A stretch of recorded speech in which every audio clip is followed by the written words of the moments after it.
titulada La creación y Dios, o Dios y la creación. En esta serie, los que no la han podido escuchar desde el principio, se las recomendamos. Ha sido un estudio de los primeros 2 capítulos del Génesis, pero ha sido un estudio exegético y ha sido un estudio por demás, ahora sí que profundizando en las principales palabras hebreas, porque cuando venimos al original o al lenguaje original en el cual la Biblia se escribió, principalmente el Génesis, que la palabra que se usa en el hebreo es Bereshit. No sé cuántos de ustedes saben que hace 3 o 4 días Israel mandó una nave a la luna. ¿Y siguen con el Calimán? ¿Leyendo el Calimán? ¿O las noticias? Porque acaba de mandar Israel una nave a la luna que se llama Bereshit, que significa el origen o el principio. Así que Bereshit es el nombre hebreo para el Génesis, y las palabras hebreas que se usan nos hacen resaltar y nos dan muchísima luz acerca de realmente lo que se encuentra detrás de la creación. Hemos visto de una forma resumida que la principal palabra que se usa 3 veces en estos 2 capítulos es la palabra hebrea bara, con B grande de burro, que significa crear de la nada. En el latín es ex nihilo, crear de la nada. ¿Qué creó Dios de la nada? El universo. Pero de ahí en adelante, lo que es las aves, los peces en el mar, etcétera, etcétera, Dios dijo que el agua produjera la vida marina, que la tierra produjera la vida terrenal o de los mamíferos, y tenemos que diferenciar qué significa crear de la nada, formar y modelar. Por ejemplo, nosotros los seres humanos fuimos creados, el Espíritu, Él sopla entre nosotros, pero nuestro cuerpo no lo creó de la nada, lo creó de materia ya existente, que es el polvo, y del polvo Dios forma todo el cuerpo humano, y como consecuencia, si el cuerpo humano ha sido sacado de la tierra, es lógico que nuestros alimentos provengan ¿de dónde? Si queremos realmente tener salud y alimentar nuestro cuerpo, busquemos alimentos que vienen de la tierra, vegetales, ensaladas, frutas, que contienen todo lo que el cuerpo necesita para sobrevivir. Esto es muy importante porque comenzamos a entender nuestra creación, comenzamos a entender cómo funciona la vida humana, pero a diferencia de todos los animales, la Biblia nos revela que fuimos creados espiritualmente para poder tener contacto con nuestro Creador. Nunca los chimpancés, ni los liebres, ni los conejos, ni los animales tienen conciencia de un mundo espiritual. Nunca verás a un grupo de conejos adorando y diciéndole te alabaré, te alabaré, te alabaré, y menos de changos, ¿verdad? Ni de ningún animal. Entonces los animales no tienen conciencia ni de su existencia, ni de la muerte, ni tampoco de un creador, pero nosotros sí. Y esta es la historia del ser humano. No ha habido una tribu, una civilización jamás que no haya adorado o buscado a quién adorar. Y cuando el ser humano no sabe a quién adorar, agarra un tronco y hace una persona con el tronco, o con yeso, con cemento, hacemos figuras de hombres, y después nos hincamos ante aquello que nosotros hemos creado. Esto se llama la idolatría o el paganismo, que tiene su origen en la ignorancia de las Sagradas Escrituras. Muy bien, vimos también rápidamente que cuando nosotros fuimos creados con el propósito de conocer a Dios. Si tú pasas por esta vida y pues ya fuiste a la universidad y llegaste a ser presidente de la República, que es lo máximo que alguien pueda llegar, o rey, te decían el papucho de Atlacomulco, y eras lo máximo que puedas alcanzar, y mueres y nunca conociste a Dios, naciste en las tinieblas, viviste en las tinieblas y regresaste a las tinieblas. Tu vida no fue absolutamente nada diferente de una vaca, ni de un toro, ni de un animal. Porque los animales, esa es su vida. Se levantan, trabajan, comen, mastican y se vuelven a dormir. Y eso es todo lo que hacen. Trabajan, comen y vuelven a dormir. Y muchos seres humanos, millones de seres humanos, tienen esa forma de vivir. Se levantan, buscan una universidad, una carrera que les dé dinero, creen que el dinero, el poder, la fama, la popularidad es lo que están buscando. Ya llegaste a ser gerente, ya llegaste a ser diputado, ya llegaste a ser senador, llegaste a ser presidente de la República. Y acuérdate que los que suben tienen que bajar, todo lo que sube tiene que caer. Y cuando tu vida descubre que has llegado a lo máximo y al éxito y no tienes a Dios, ese vacío dentro de tu vida continuará hasta el día de tu muerte. Y así millones de personas mueren completamente sin ninguna esperanza, con temor a la muerte. Sus familiares se mueren y les lloran 6 meses, 1 año, sin saber por qué han pasado a otra vida, tal vez mejor, si mueres con Jesús, o tal vez a una condenación eterna. Vamos en esta mañana a terminar esta serie maravillosa en el capítulo 2 del Génesis. Los que traigan su Biblia, capítulo 2 del Génesis, versículo 1 al 3. Los que no traigan Biblia, siéntense con un cristiano. Venir a la iglesia sin Biblia sería el colmo de un cristiano. Es como ir a jugar fútbol sin una pelota, ¿se imaginan? Fueron pues acabados los cielos y la tierra, y todo el ejército de ellos.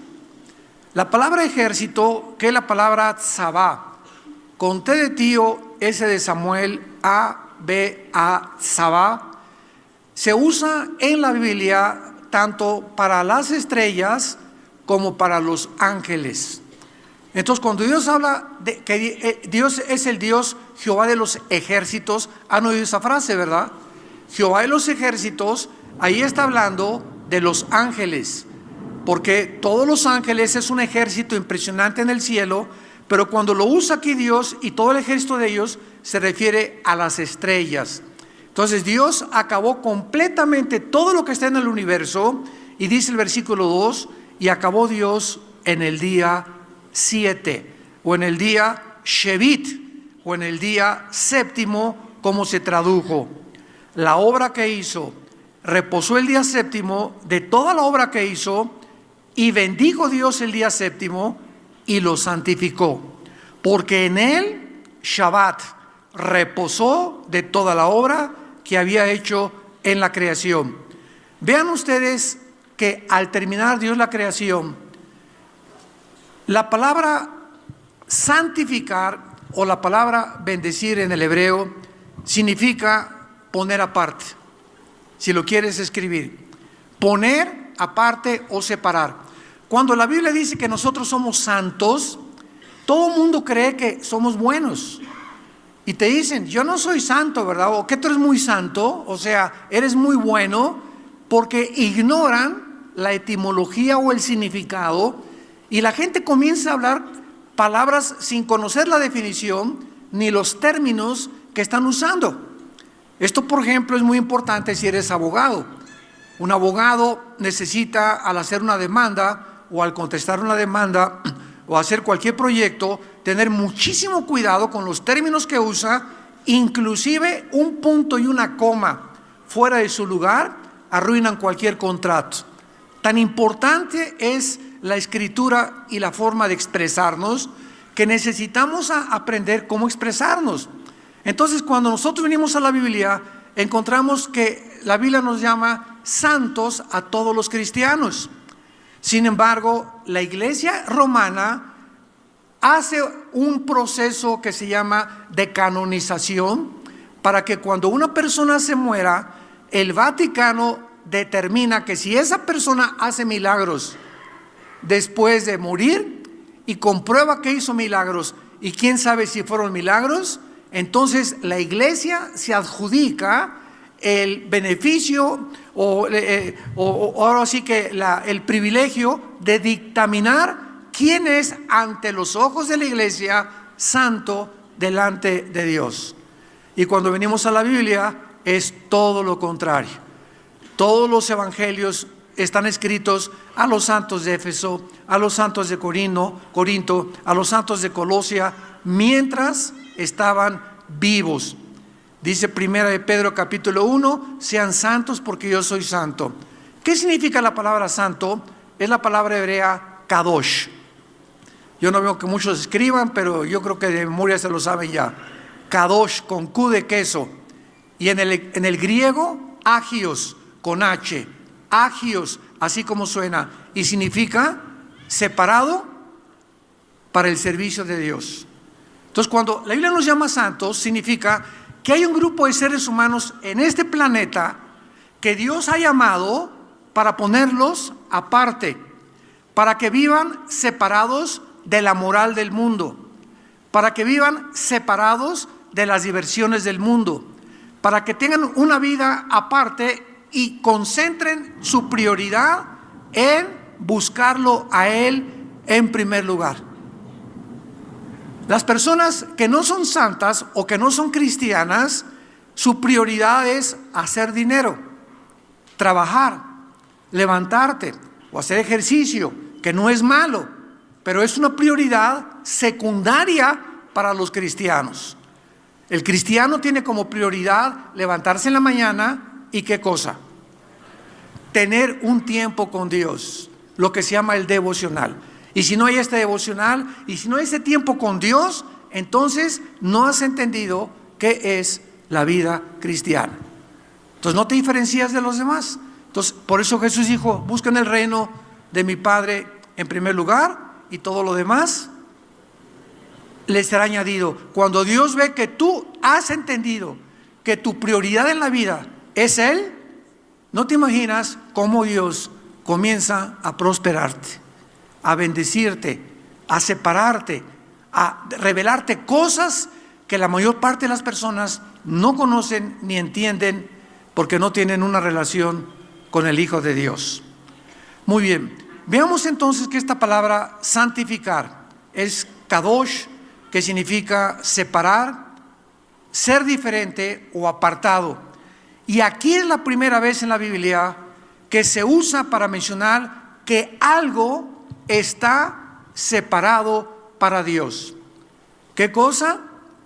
El séptimo día, que dentro de la cultura y dentro de la religión hebraica es el sábado, porque esta palabra Shabbat es precisamente la palabra que se usa para reposar. Veámoslo ahora con más detenimiento. Vean las tres razones para lo cual Dios apartó este día de una forma especial. Vean las tres palabras que se usan. Número 1, acabó Dios el día séptimo, versículo 2. Acabó Dios el día séptimo. Número 2, reposó el día séptimo, versículo 3, y bendijo Dios el día séptimo. ¿Ya lo notaron? ¿Cómo resaltan estas tres palabras? Acabó, reposó y bendijo. Tres cosas se adjudican al día séptimo: que ese día acabó Dios su obra, ese día Dios descansó de su obra, no significa que estaba cansado. La palabra reposar significa cesar de operar, de trabajar o de maniobrar. Es lo que significa reposar. Y bendijo, ya lo vimos, significa poner aparte. Vamos a ver cada una de estas frases con mucho detenimiento. Una de las cosas que hemos demostrado con el estudio de estos dos capítulos ha sido de qué forma la Biblia se adelantó a la física, se adelantó a las leyes de la primera y segunda ley de la termodinámica, se adelantó a la genética, se adelantó a la química. Y con estos dos capítulos hemos demostrado de qué forma la Biblia es un libro sobrenatural. Así que yo les recomiendo las primeras conferencias de esta serie, porque le estuvimos hablando a los astrofísicos, les estuvimos hablando a los astrónomos, a los genetistas, a los físicos matemáticos, para que se sorprendan y descubran que la Biblia contiene secretos que la gente no ha querido ver o no se ha querido asomar ni corroborar, simplemente por los prejuicios pseudocientíficos que la mayor parte de la humanidad tiene en contra de la Biblia. Veamos, por ejemplo, la primera frase: acabó Dios su obra, desde el punto de vista físico o científico. Toda la obra de Dios había llegado a su fin. Acabó Dios, ya no voy a crear nada. Ya no había absolutamente nada más que crear. No había problemas que arreglar, ni modificaciones. El plan original había sido consumado.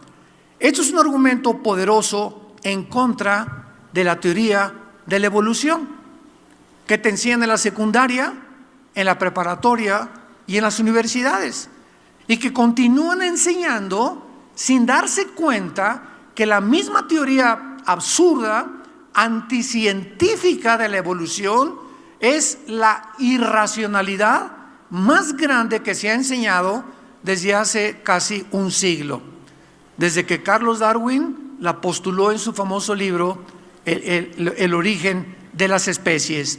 Vean ustedes de qué forma, cuando la Biblia dice que Dios acabó con toda la obra, que ya no había nada que crear, cuando se descubre la primera y la segunda ley de la termodinámica, la primera y la segunda ley de la termodinámica corrobora y confirma lo que la Biblia establece.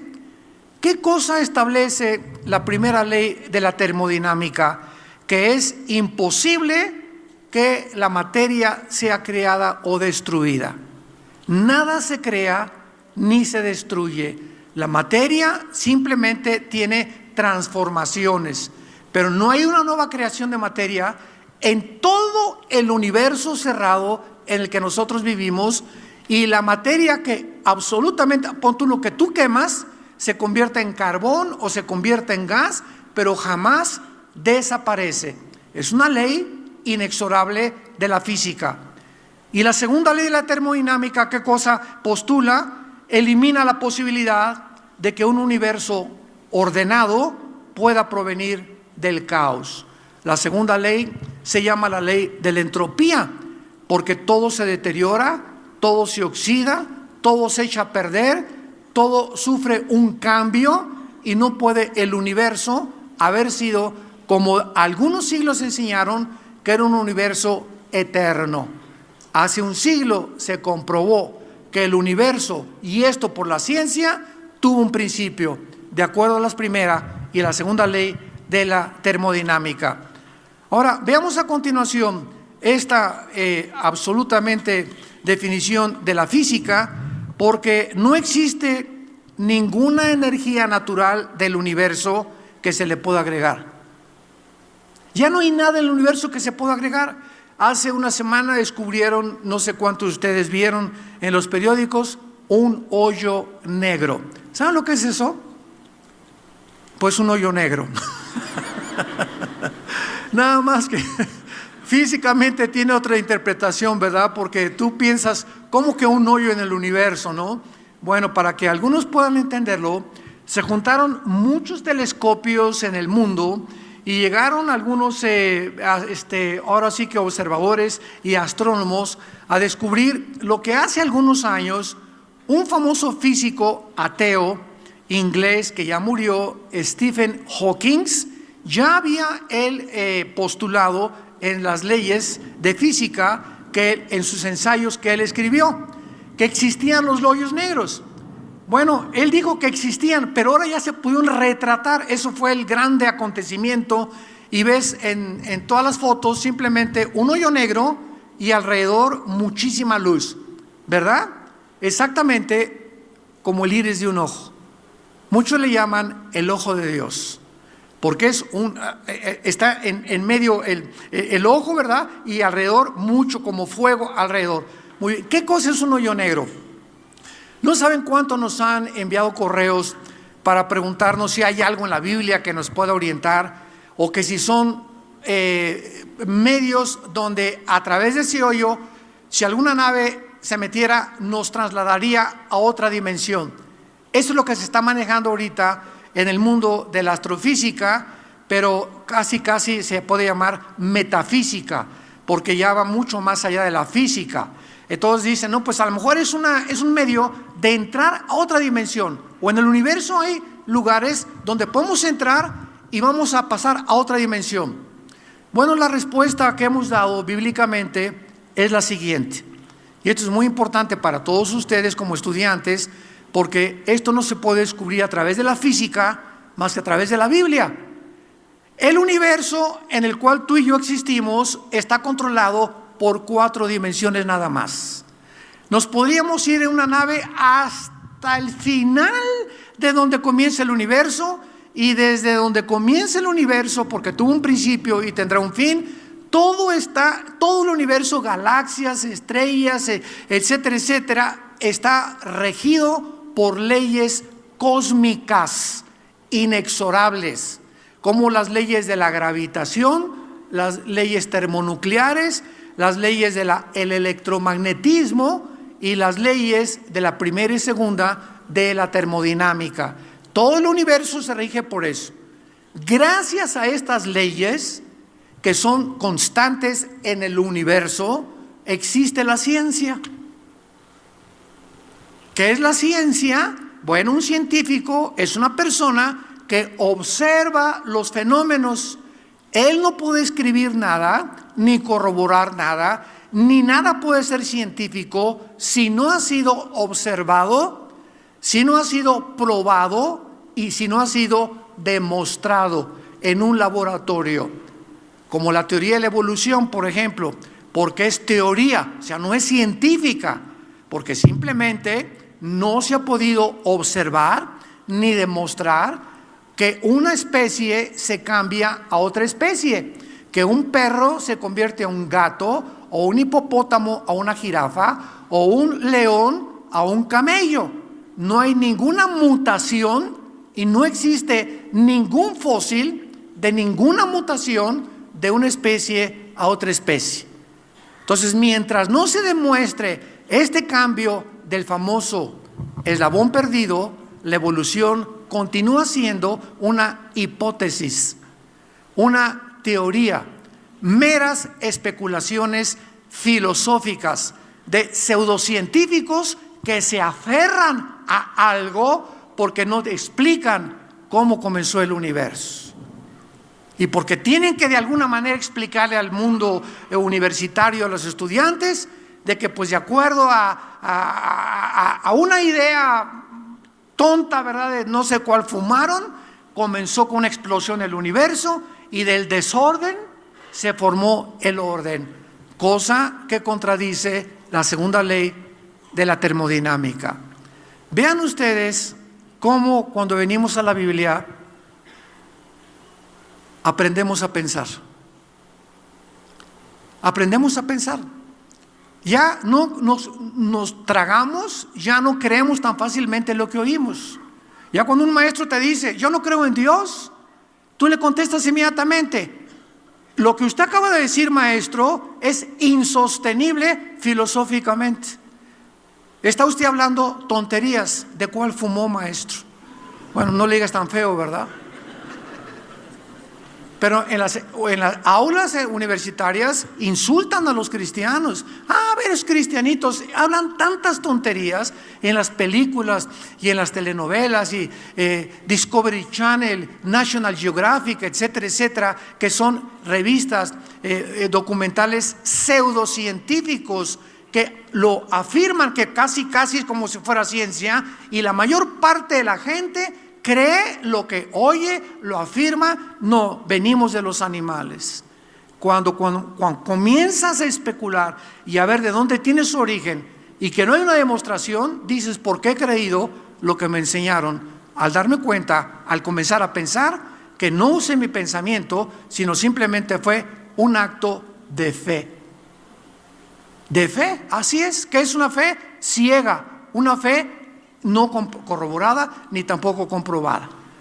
Entonces, esto es maravilloso, Porque venimos a la Biblia y el Espíritu Santo nos enseña a pensar y nos enseña a contradecir y a rebatir toda filosofía que se levanta contra el conocimiento de Dios. La Biblia hace pedazos cualquier sistema de filosofía, ideologías, pensamientos que no han sido corroborados mediante la palabra de Dios. Es la mente de Dios revelada al ser humano humilde que reconoce que no somos dioses y que necesitamos ser guiados por una fuerza sobrenatural, no tanto mis maestros de la universidad, sino como el maestro del cosmos, que se llama el Espíritu Santo. Muy bien, veamos rápidamente, antes de regresar a Génesis, en 1 Corintios capítulo 2, en el Nuevo Testamento, lo que estamos actualmente tratando de explicar y que el apóstol Pablo lo describe con muchísimos más detalles. En 1 Corintios capítulo 2 lo dice de esta manera, versículo 11. ¿Quién de los hombres? Vean ustedes la profundidad del pensamiento bíblico. Esto fue escrito hace 2000 años, damas y caballeros. ¿Quién de los hombres, pregunta el Espíritu Santo, sabe las cosas del hombre, sino el espíritu del hombre que está en él? Vamos a detenernos ahí. En otras palabras, ¿cómo es posible que un psiquiatra o un psicólogo puedan atreverse a creer que pueden penetrar en la mente humana sin saber ni siquiera cómo fuimos creados? Virgen del Socorro. El padre de la psicología moderna se llamó Sigmund Freud. Y este hombre, este médico vienés, a pesar de que su mamá le enseñó la Biblia y la rechazó él, creía que podía tener descubrimientos superiores a Dios, comenzó a introducirse en el mundo de la psique. La palabra psique, de ahí viene la palabra psicología, es mente. La psique es la mente. Entonces Freud creyó que en la mente había un subconsciente, un inconsciente y un consciente. Entonces este hombre, muy inteligente, era judío, por cierto, comenzó a hipnotizar a sus pacientes para trasladarlos a la mente inconsciente, casi la mayoría eran enfermos de neurastenia, y tratar de volverlos al consciente para tratar de cambiar su conducta. Y por ejemplo, si una persona sufre de esquizofrenia, esquizofrenos en el griego, mente dividida. ¿Quién es una persona esquizofrénica? Es una persona que aquí en la iglesia tiene cara de Santo Tomás. Allí en la calle tiene cara de Bin Laden. Y en su casa tiene cara del anticristo. En otras palabras, se define como desórdenes múltiples de la personalidad. Es una persona que tiene 2 o 3 personalidades, que no es íntegro, es un hipócrita, es un falso, es una falsa. Aparenta una cosa que no es realmente. Esconde dentro de su personalidad, oculto, intenciones y motivos escondidos. Entonces se le cataloga en el mundo psicológico como esquizofrenia. Muy bien. Entonces Freud dice esto, es que viene la esposa, doctor Freud, dice que mi esposo pues en la casa no se imagina, es diferente a la iglesia. En la iglesia tiene cara de santo, y en la iglesia, en la casa no sabe cómo nos trata, cómo trata a los hijos, cómo me trata a mí, y en su trabajo con sus amigos es otra máscara, un hombre con 3 máscaras. Entonces Freud dice, bueno, vamos a hipnotizarlo y vamos a tratar de, en un estado hipnótico, sacar su inconsciente para poder tratarlo, curarlo en ese momento, y al llegar al consciente curarlo. Y Freud descubrió que no podía curar a nadie de esa forma. Y hasta la fecha, decimos en mi tierra, como de un Teofilito, no han podido ni la psiquiatría ni la psicología, escúcheme con mucho cuidado, curar a nadie.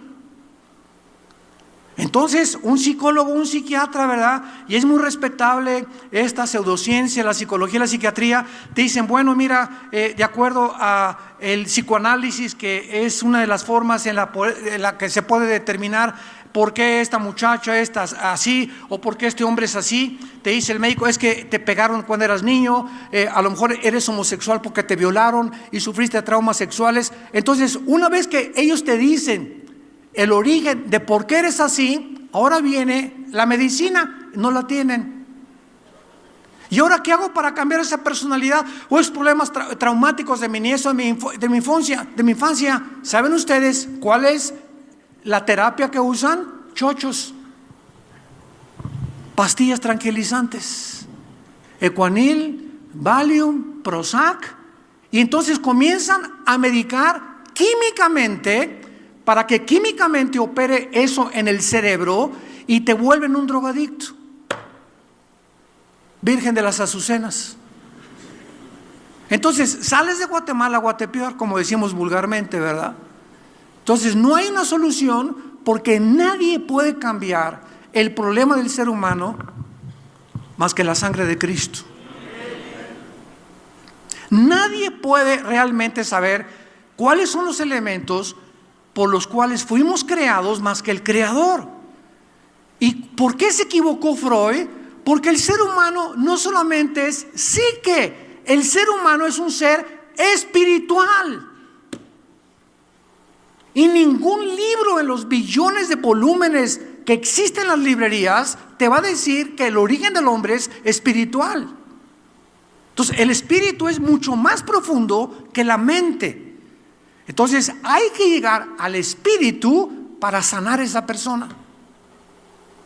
Y es cuando la persona llega a la cruz y le dice, Señor, necesito tu perdón y que la sangre de Cristo me limpie. Cuando obra un poder sobrenatural en tu vida, entra a tu vida, que es el Espíritu Santo, y comienza a limpiar el Espíritu Santo tu mente, los programas que te metió tus maestros, los traumas que tuviste en tu infancia, etcétera, etcétera. Es un proceso de sanación que tarda años, ¿verdad? Que se llama la santificación en la teología, y a través de ese proceso tu vida comienza a ser transformada paulatina y gradualmente hasta que somos completamente una nueva creación de Dios.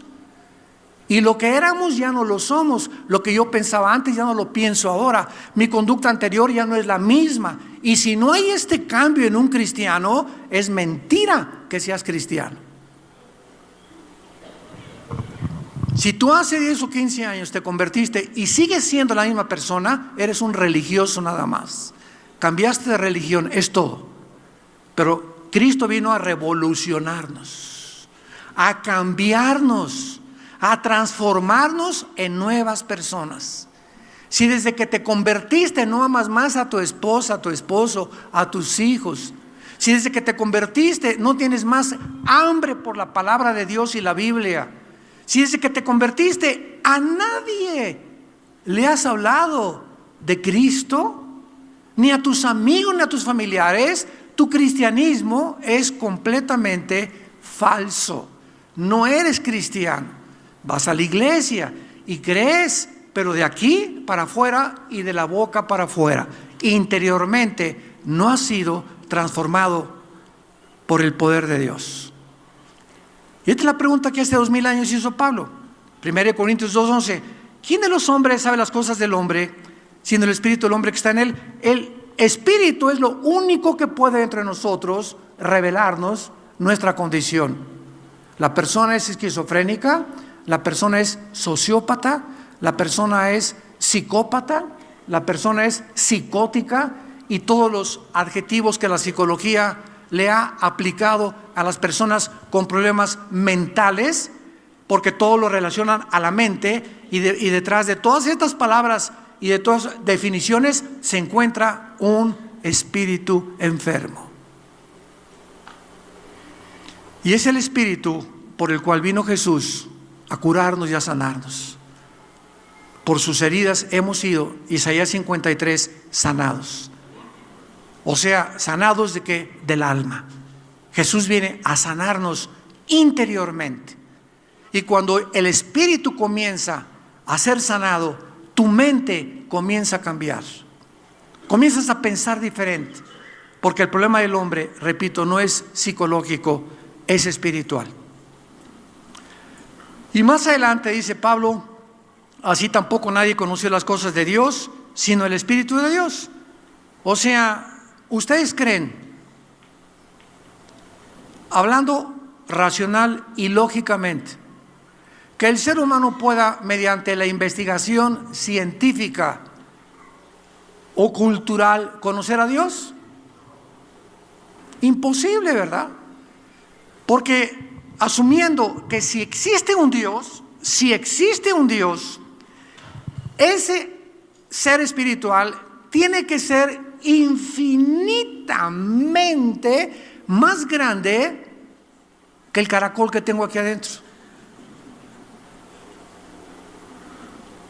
Que la pepita o la semilla que tengo aquí adentro tiene que ser su mente tiene, imagínense nada más para haber creado el universo. Entonces, si mi mente, la reconozco, es limitada y mi mente solamente tiene un cierto grado de alcance intelectual y no puedo ir más allá de eso, es necesario entonces que Dios bajara,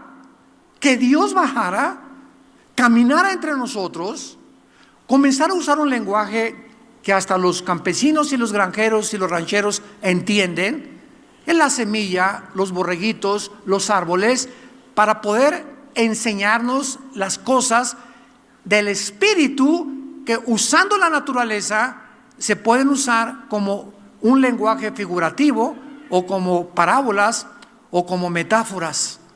Él nos viene a revelar que somos espíritu y que así como necesitamos comida física, necesitamos comida espiritual.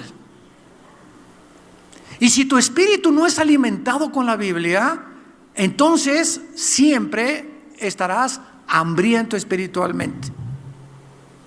Y como algo nos dice que estamos vacíos en el área espiritual, el ser humano, ¿qué hace? Busca la brujería, el ocultismo, las sectas, cosas, ¿verdad?, paranormales, y la metafísica y los fenómenos, etcétera, etcétera. Y queremos adentrarnos, experimentos, consulta con los demonios, sesiones de espiritismo, me voy a concentrar con el más allá, el budismo, el zoroastrismo, y todos ellos fueron hombres como tú y como yo. Ninguno de esos líderes que mencionas o que yo acabo de mencionar fueron dioses. Jesús era Dios en la carne. Y Él dijo, yo soy el camino, la verdad y la vida. Y cuando tú le haces caso a este hombre, a Jesús, tu vida es transformada. Porque le das la oportunidad que Él entre a tu vida y que comience a sanar lo más profundo de nuestra vida, que es la vida espiritual.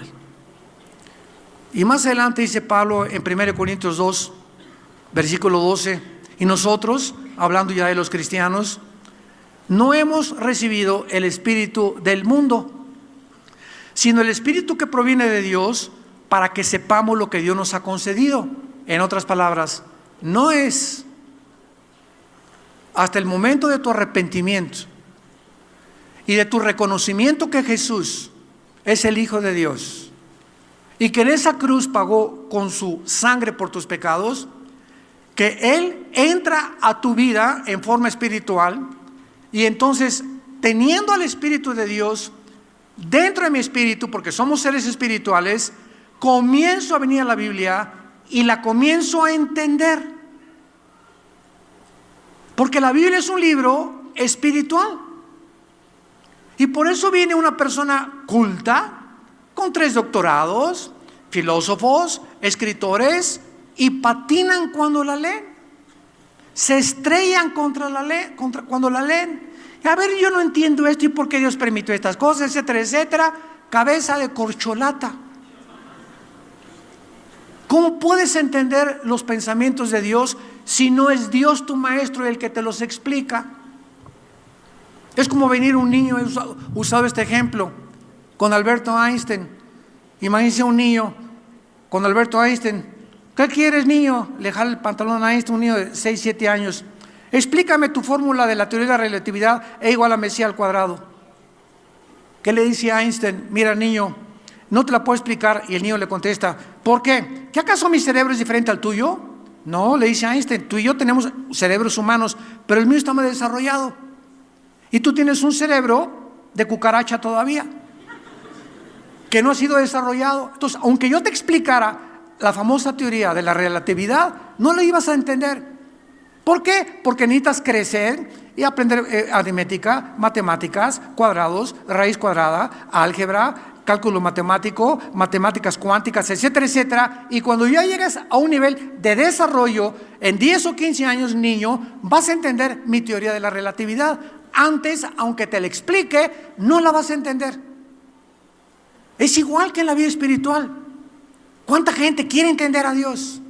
Yo siempre que doy conferencias en las universidades, a ver, ¿por qué permitió a Dios crear al diablo? ¿Por qué Dios creó al diablo? Que no es todopoderoso y no puedo acabar con él inmediatamente. Siempre le contesto, alegras que no he acabado yo con él, porque comenzaría contigo. O sea, el ser humano desafía a Dios. A ver, contésteme esto, ¿no? O sea, creyendo ellos que si tú les contestas las preguntas que supuestamente les impiden a ellos creer en Dios, ya van a dejar de ser ateos. Y el problema del ser humano no es el conocimiento, es la moral. Es la moral. Entonces no es el conocimiento. Tú le puedes dar a una persona el conocimiento, pero si no tiene el Espíritu de Dios, no lo puede entender. Es lo que dice el versículo 14 de 1 Corintios capítulo 2. El hombre natural, o sea, el hombre natural en la Biblia es el que todavía no tiene a Cristo ni al Espíritu Santo. El hombre natural no percibe las cosas que son del Espíritu de Dios. ¿Por qué? Porque para él son locura. Ahí está. Es locura para la gente. ¿Por qué Dios hizo esto? ¿Por qué Dios aquello? ¿Por qué permite los tsunamis? ¿Por qué permite que los niños se mueran de cáncer? ¿Por qué permite los terremotos? Si Dios fuera amor, eso no es amor, eso es falta de misericordia. O sea, se sientan ellos como jueces, agarran a Dios, lo bajan del cielo y aquí te me sientas y ahora me vas a contestar. ¿Por qué hice esto, esto y esto y esto y esto y esto? Imagínense nada más la posición tan soberbia de cucarachas, de renacuajos, de gusanos que comparados con Dios somos, tratando de interrogar y pidiéndole a Dios que Él nos conteste y cuestionándolo a nosotros, porque al cuestionar tú a alguien, eres superior a la persona que cuestionas, asumiendo que somos dioses, o que si nosotros hubiéramos sido dioses, hubiera sido mejor el papel que hubiéramos hecho que el Dios creador de la Biblia. Esto se llama en la Biblia la soberbia, y fue por eso que cayó Lucifer. La soberbia de creernos que tenemos las respuestas y que podemos saber más que Él, cuando ni siquiera hemos entendido que nuestro papel es preguntarle. Y esto se llama en la Biblia la virtud más grande que un hombre pueda tener: la humildad. La humildad. Y la antítesis de la humildad es la soberbia. El hombre natural es locura para él porque no las puede entender, porque se han de discernir espiritualmente. Entonces, al venir a la Biblia, no es un libro intelectual. Yo puedo ser inteligentísimo, 5 doctorados, politólogo, hablo 4 idiomas, o lo que tú quieras, y vengo a la Biblia y me estrello contra una revelación que no es a mi mente intelectual, es a mi espíritu. Y si en mi espíritu no tengo el espíritu del autor de la Biblia, que es Dios, no la voy a entender. Y voy a atacar y a perseguir lo que no entiendo, porque esa ha sido la historia del ser humano. Regresamos rápidamente al libro del Génesis y vemos nosotros, en penúltimo lugar, que la Biblia habla del reposo de Dios. En segundo lugar, no solamente Dios acabó, lo que comprueba la segunda ley de la termodinámica, ya no hay nada que se pueda crear, ni tampoco transformarse, está terminado el universo, solo hay transformaciones, es lo que se llama la microevolución, no la macroevolución, que es la que enseñó Darwin. Y en segundo lugar dice la Biblia que Dios reposó. Y esto no significa que estaba cansado. Ya, acabé, tráigame una hamaca por favor para poder, y una limonada. La palabra reposar es Shabbat. De ahí viene la palabra para sábado, que se usa en el judaísmo para ese día, el séptimo. Todavía los judíos, el sábado, ni siquiera se suben a un elevador, porque si se suben a un elevador, mi esposa y yo nos ha pasado, un día estábamos en Israel, en Jerusalén, y era un Shabbat, y estábamos en un hotel, y estaban unos rabinos, y vieron a mi esposa que le apretó el elevador, y no se querían subir, porque el apretar a ese elevador es trabajar. Entonces, ni siquiera se atreven a meterse en un elevador, porque ya implica trabajo, y el Shabbat es para ellos completo trabajo, descanso físico. Así lo asumen ellos todavía. Por eso en la otra conferencia voy a hablar acerca del séptimo día, porque nosotros ya no lo guardamos, porque ya no representa lo que representaba para Dios. Entonces, Shabbat significa Dios cesa o cesó su obra creativa, terminó su creación, no hay nada que agregárselo. Todo sistema físicamente se deteriora, la segunda ley de la termodinámica. Todo se echa a perder, todo se oxida. Nosotros estamos muriendo celularmente cada segundo. El Sol pierde millones de toneladas masa cada segundo. Vivimos en un universo donde la segunda ley de la termodinámica es inexorable, es continua, es física, es demostrable, es científica. Y esto es lo que dice la Biblia. Dios terminó y ya no hay nada absolutamente, solamente está sufriendo cambios y deterioro continuo. Vean por ejemplo en Éxodo 31, versículo 17, que muchas personas pues lo han usado para esgrimir de que nosotros debemos de guardar el sábado, de lo cual voy a hablar un poco más tarde en la próxima conferencia. Y dice el versículo 17, Éxodo 31, 17, señal es para mí siempre entre los hijos de Israel, entre mí y los hijos de Israel, porque en 6 días hizo Jehová los cielos y la tierra, y en el séptimo día cesó y reposó. Entonces muchas veces la gente usa este versículo para decir que la creación total de Dios fue en 6 días, y que desde el versículo 1 hasta el capítulo 2 es una sola creación, cuando la Biblia nos muestra lo contrario, por no conocer las palabras originales en el hebreo. Porque ya vimos que entre el versículo 1 y el versículo 2 del Génesis hubo una brecha, hubo un intermedio donde Dios creó antes que nosotros a los ángeles.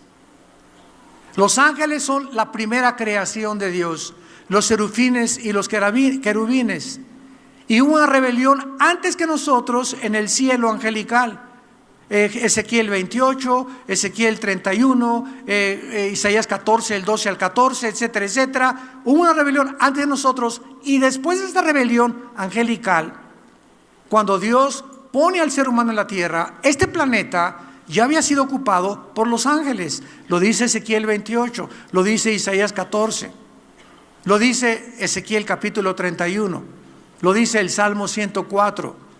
Entonces, cuando la Biblia dice, o dicen, es que todo fue creado en 6 días, desde el versículo 1 al segundo 2, no entienden que ahí, en Éxodo 31, 17, cuando dice, en 6 días Dios hizo con los cielos y la tierra, la palabra hizo, apúntalo, es asa. A de Armando, S de Samuel, A de Armando. Asa no significa crear de la nada, significa componer, significa arreglar, moldear. Cuando Dios usa bara, es crear de la nada. Y cuando Dios comienza la creación del ser humano, es una la palabra el prefijo re es volver a resucitar, volver a vivir, revivir, volver a vivir. Y todo donde encuentra la palabra, el prefijo re es volver. Cuando te pone una palabra re es volver a. Entonces Dios vuelve a recrear lo que antes ya había terminado, que fue la rebelión angelical. Entonces aquí está diciendo que en 6 días Dios remodeló, formó, arregló. No dice creó, no se usa la palabra vara. Entonces, cantidad de gente ataca cuando comenzamos a describir las verdaderas interpretaciones bíblicas de las raíces etimológicas por la ignorancia que en sus corazones hay. Y cuando nosotros ya terminamos en la próxima conferencia que Dios hizo en 7 días toda la tierra y el 7º descansó, nos damos cuenta que en el día que Cristo resucitó, ¿en qué día resucitó? ¿En qué día resucitó? En el primer día de la semana, que es el domingo. Cuando el Espíritu Santo vino en Pentecostés, ¿en qué día cayó? El primer día de la semana, en domingo. Y cuando en Hechos 27 y en 1 Corintios 16, del 1 al 2, Pablo habla que ahora la iglesia primitiva ya no se reunía el día 7º, sino el domingo. ¿Por qué los cristianos guardan el domingo? ¿Y por qué no reposas el día 7º? Porque yo reposo el domingo, el lunes, el martes, el miércoles, el jueves. ¿Te gané? Siempre les contesto esto. ¿Que tú nada más el sábado? ¿Es tu único día de reposo el sábado? Entonces es increíble, ¿verdad? Que quieran seguir guardando la ley y entendiendo que Dios está sobre la ley, no la ley sobre Cristo. Dios es el autor de las leyes y tiene un propósito para decirnos ahora que cuando venimos a Cristo hemos entrado a nuestro Shabbat. El cristiano, Mateo 11, 28 y 29, el que venga a Cristo ha descansado de sus obras. ¿Qué es este reposo? Que en el Antiguo Testamento era un día, para nosotros es el descanso de que ya Él pagó por todo lo que teníamos que hacer y que ya no hay ninguna obra que tengamos que hacer para agradar a Dios. Estamos sin mancha y sin arruga delante de Él posicionalmente. Nos acepta con todo lo que hemos hecho y ahora solamente nos queda para mantener una relación de comunión, no para perder la salvación, porque la salvación no se pierde. Pero si las buenas obras que hacemos ahora, ya cristianos, no son para ganarnos el mérito ni la aprobación de Dios, lo hacemos como un fruto del Espíritu. Y las buenas obras no son para ganarnos ya mira Señor lo que hice, mira ayuné 7 días, mira Señor, no he comido en 7 días Señor, sana mi hijita por favor, mira Señor, no he comido ni bebido agua en 15 días, tengo un ayuno de 20 días Señor, ¿me puedes contestar mis oraciones? Qué increíble ignorancia de Dios. A ver, los ángeles llegaron a doña Chuchita, tiene 15 días sin comer, concédale por favor sus peticiones. Dios no está buscando sacrificios de nosotros, no está buscando, no hay nada que podamos hacer ya para agradarlo. En Cristo lo hemos agradado, en el amado hemos sido aceptados por Él, y cuando entendemos esto, hemos reposado, descansamos y ya no tenemos nada por qué estar luchando para poder realmente tener la paz que sobrepasa todo entendimiento en aquellos que comprenden la ley de Dios. Te damos gracias Señor por tu palabra en esta mañana. Vida Nueva para el Mundo se sostiene y propaga el mensaje de salvación de Jesucristo gracias a Dios y a tus donativos. Llevemos juntos el Evangelio de Jesucristo al mundo entero. Realizamos eventos, seminarios, congresos y diferentes programas para dar a conocer el mensaje de salvación y el poder de nuestro Señor, transformando y edificando vidas de mujeres, hombres, niños alrededor del mundo. ¿Qué pasa cuando decides hacer tu donativo? Aunque no puedas llevar la palabra personalmente a todo el mundo, de esta forma lo estás haciendo. Con tus donativos o aportaciones, estás sembrando y formando parte de lo que Dios está haciendo en su obra. Estás ayudando a traer luz a la oscuridad, paz al conflicto y esperanza a los que no tienen ninguna. Dona desde México.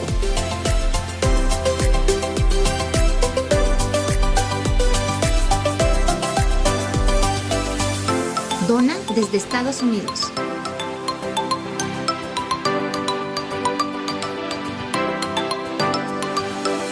Para el resto de donaciones de otras partes del mundo, www.vidanuevaparaelmundo.org.mx/dona.